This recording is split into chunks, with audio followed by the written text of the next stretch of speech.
Pokemon, man.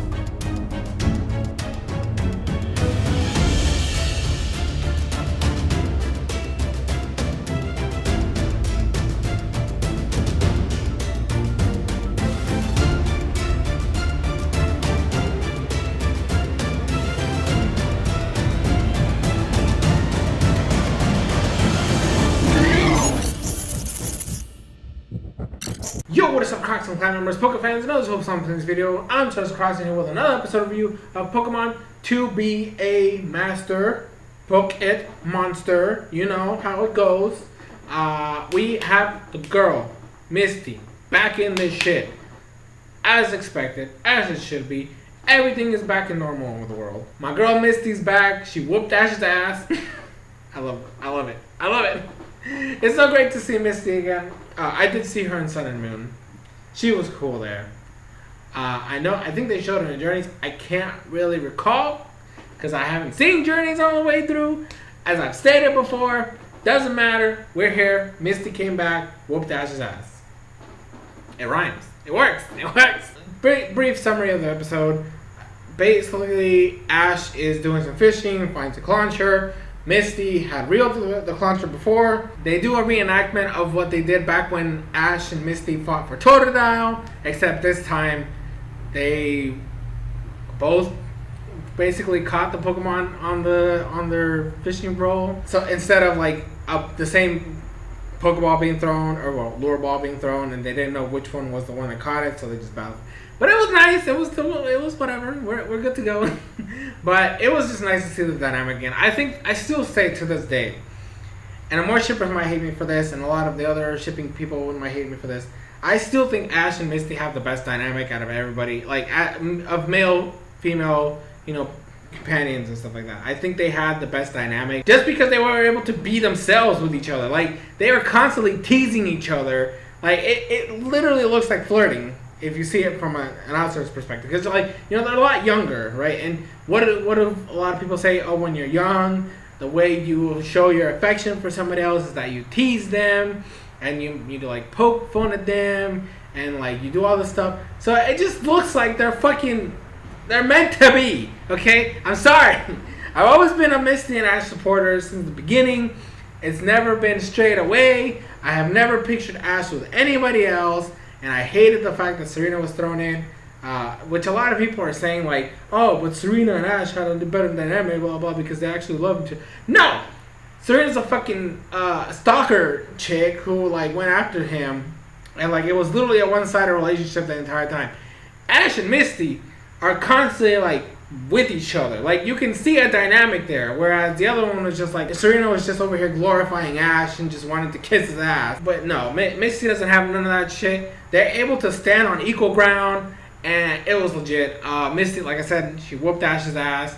Like Politoed, goddamn, like Jesus Christ, that boy is beasting now. He's like, I'm the big boss of the gym. I'm here and I handle business.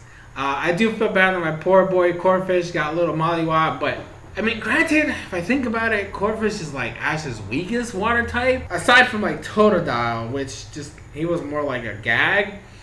Like out of all of Ash's water types that are actual competitive battlers, I might say that Corphish is on the lower end of the scale, but it doesn't mean he's bad, right? But still, he got mollywop. Like that was no joke. Clauncher at the end, like, was cool. I don't really care too much about the Pokemon, but I like the dynamic that he brought to the episode.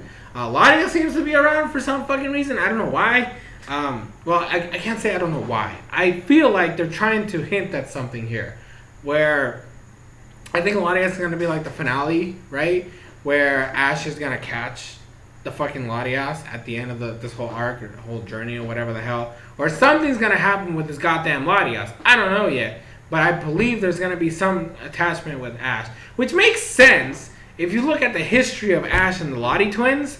Like, Ash has always been close to Latias. Like, obviously not this Latias, because it's not the same fucking Latias. But it's always been shown that Ash has a connection with Latias as a Pokemon. As a legendary Pokemon perspective, right? I'm not talking about the fucking Lucario Aura shit. But as a concept, I think that's what they're trying to push.